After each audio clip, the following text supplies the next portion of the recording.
Imagine being a young girl, barely a teenager, and suddenly your life is no longer your own.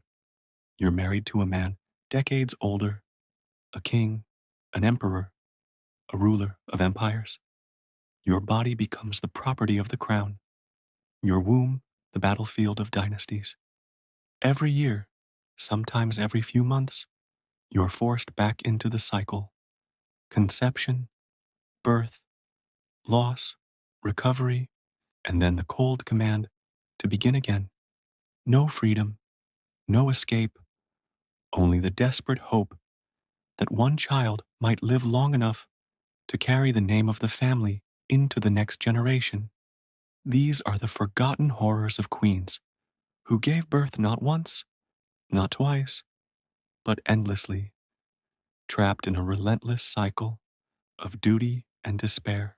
Tonight, their stories will take you through a darker side of royalty, one where power was measured not by crowns, but by the number of times a woman risked her life on the edge of childbirth. Let us begin with one of the most haunting love stories ever told. Born in 1593, Arjumand Banu Begum, better known to history as Mumtaz Mahal, was only 19 when she married Prince Khurram, who would later become the Mughal Emperor Shah Jahan. History remembers her as the woman behind the Taj Mahal, the glittering white tomb built out of her husband's grief. But before that monument was ever imagined, she endured 14 pregnancies in less than 2 decades. 14. She was his beloved wife, his closest advisor, and the only woman he truly loved, despite being forced to take other wives for political reasons. 7 of her children died in infancy or childhood. 7 survived, among them the powerful Princess Jahanara and Aurangzeb, who would one day seize the throne with ruthless force. But the cost of motherhood finally claimed her. In 1631, while delivering her 14th child after 30 agonizing hours of labor, Mumtaz bled to death. Shah Jahan, broken by the loss, withdrew from the world. Yet his grief ignited the creation of the Taj Mahal, a monument to love built on the bones of unimaginable suffering. Her womb had given life to an empire's heirs, but it had also destroyed her, and the tragedy of her death would trigger a bloody war of succession, with her surviving sons turning against one another in violence. Crossing continents, another queen endured the same torment, though her story unfolded in the cold halls of Britain.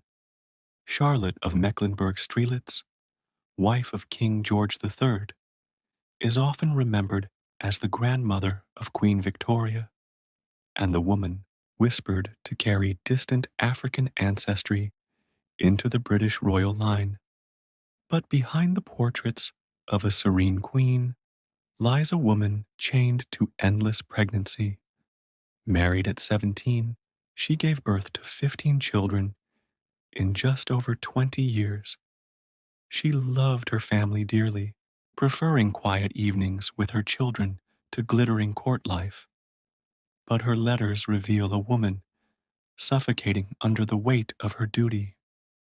While carrying her 14th child, she confessed in desperation, "I don't think a prisoner could wish more ardently for liberty than I wish to be rid of my burden."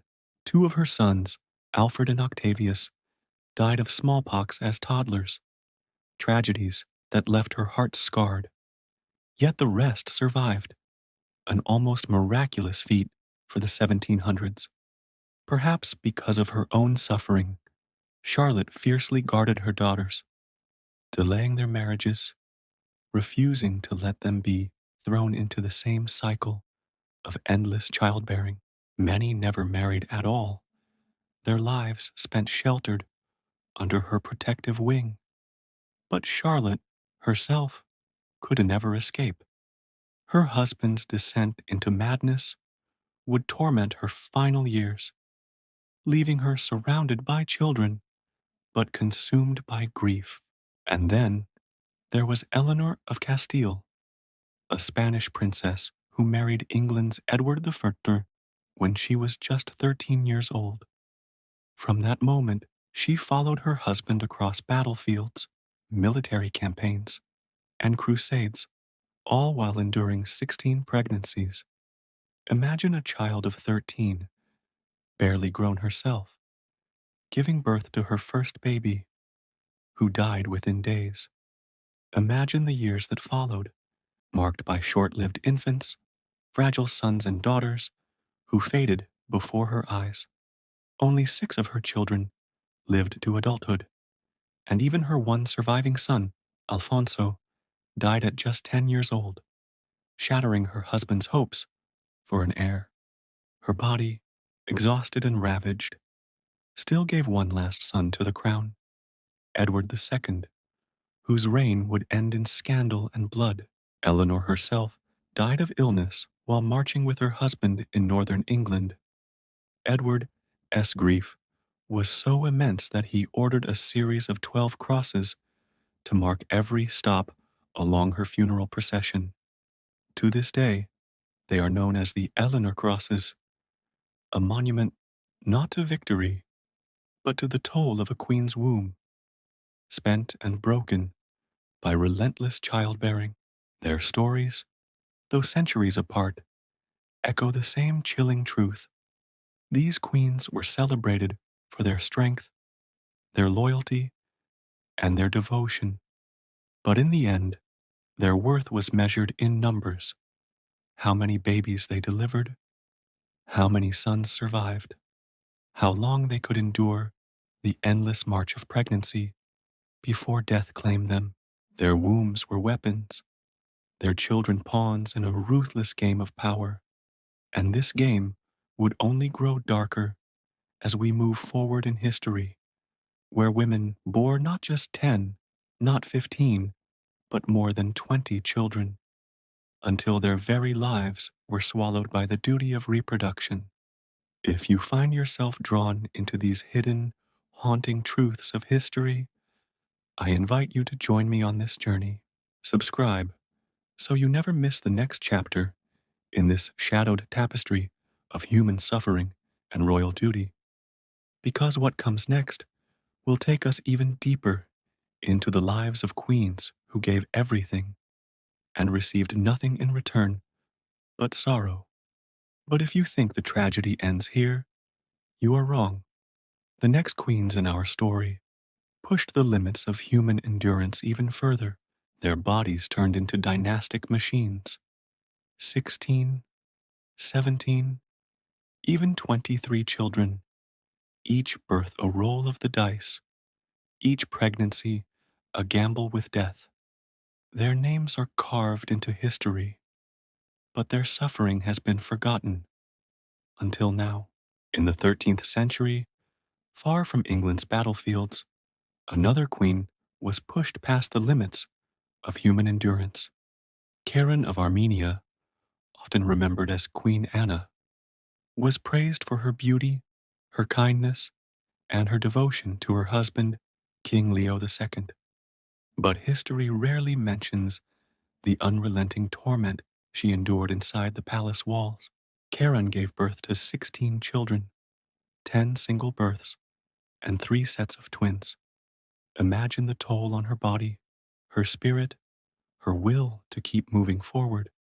Many of her sons ascended the throne of Armenia, but with each succession came a bloody ending. Hatham II was murdered. Toros III followed the same fate, and her youngest, Ashin, met a similar brutal end. Her daughters were scattered in marriages across kingdoms, political pawns in foreign lands.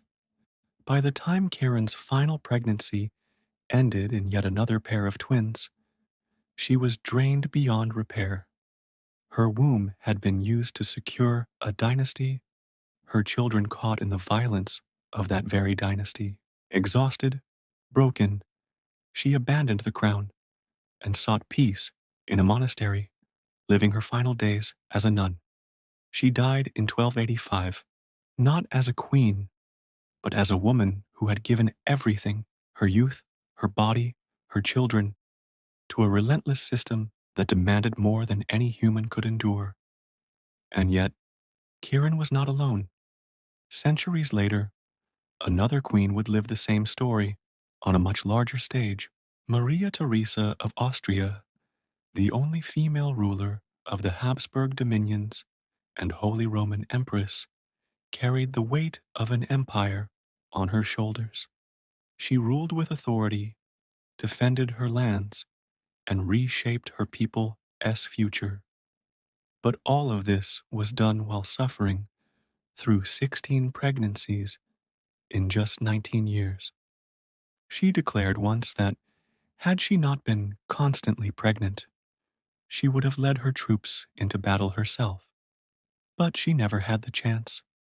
13 of her children survived, among them Marie Antoinette, destined to meet her fate at the guillotine. Maria Theresa used her surviving children like chess pieces, forging alliances through their marriages, scattering them across Europe's royal houses. But even with power in her hands, she could not escape the vulnerabilities of motherhood. Smallpox stalked her family, stealing several of her children. She was one of the first rulers to champion inoculation, forcing her offspring to endure the experimental procedure, hoping to spare them the same fate. Her husband, Francis, spent their marriage with countless mistresses, and in her bitterness, she created a chastity commission to punish adultery, secretly hoping to ensnare him. When he died suddenly, she was crushed. For the rest of her life, she dressed only in black. And in the end, smallpox claimed her as well. 16 births, 13 surviving heirs. And yet she was remembered more for her dynasty than for the human cost her body had borne. The pattern repeated with her daughter. Maria Carolina, Queen of Naples and Sicily, inherited not just her mother's iron will, but also her cruel fate. Married at 15 to a king she found repulsive, she loathed her wedding night, but knew what was expected of her. Over the years, she bore 17 children. Only 7 lived to adulthood. The rest were lost, some in infancy, some before they could even be named. Maria Carolina's strength hardened with every death. Like her mother, she wielded power through her children, forging political alliances that rippled across Europe. But the cost was unbearable. When Napoleon's forces threatened her throne, she fled with her family into exile. Stress consumed her.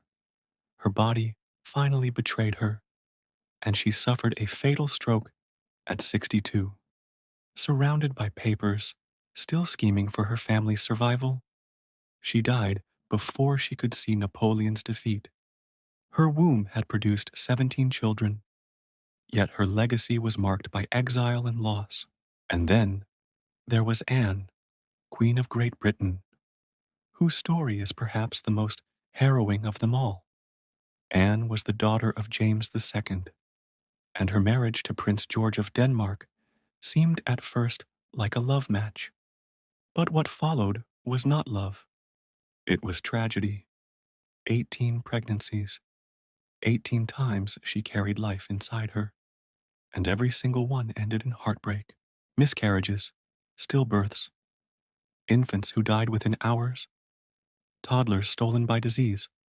Only one child, Prince William, Duke of Gloucester, lived beyond infancy, surviving until the age of 11, before an illness claimed him too. His death extinguished not just Anne's hopes, but the hope of her dynasty. Doctors today believe Anne suffered from Hughes syndrome, a condition that caused blood to clot too easily, choking off her babies before they could thrive. A condition that might be treated today with something as simple as aspirin, a remedy that came too late for Anne. who spent her life in grief. The weight of 18 pregnancies broke her body, leaving her crippled and in constant pain. She died at just 49, leaving behind no heir, her dynasty extinguished despite her endless sacrifice. But none surpassed Darajan Dadiani, the Queen of Georgia, whose name history has nearly erased. Married at 12 to a man nearly 3 times her age, she endured not 10, not 15, but 23 pregnancies. 13 of her children lived to adulthood, while the rest were swallowed by the cruel hand of disease. She fought bitterly to secure the throne for her own sons over her stepsons, scheming, pleading, and battling even after her husband's death. But fate was not on her side. Her eldest stepson destroyed her plans. Her son's rebellions failed, and when Russia swept into Georgia, her dynasty was annihilated. She was dragged into exile, forced to live out her last days in a rented house in St. Petersburg, a queen stripped of her kingdom, her children scattered and powerless. She had given 23 lives to her dynasty, but in the end, it bought her nothing. Her womb, her sacrifices, her very identity as a queen, all erased by conquest. She died in obscurity, her story left to gather dust until now. These women were not simply mothers, they were warriors in their own right, though the battlefield they faced was not of steel and fire, but of blood, bone, and the slow erosion of their bodies. Their wombs were used as weapons of dynasties, their children as bargaining chips in a game of power that cared nothing for love, for life, or for loss. They endured agonies most of us can scarcely imagine, chained to a cycle of pregnancy until death freed them at last. As we look back, it forces a chilling reflection. How many empires were built on the suffering of women, whose only value was the lives they could produce? How many queens were remembered for their crowns, while the truth of their endless torment was forgotten? These are not fairy tales of palaces and jewels. These are the ghost stories of queens who gave birth until their bodies broke, until history moved on without them. And so, I leave you with this question. Which of these queens' stories haunts you the most, and why? Share your thoughts below. And let us remember together the hidden cost of crowns.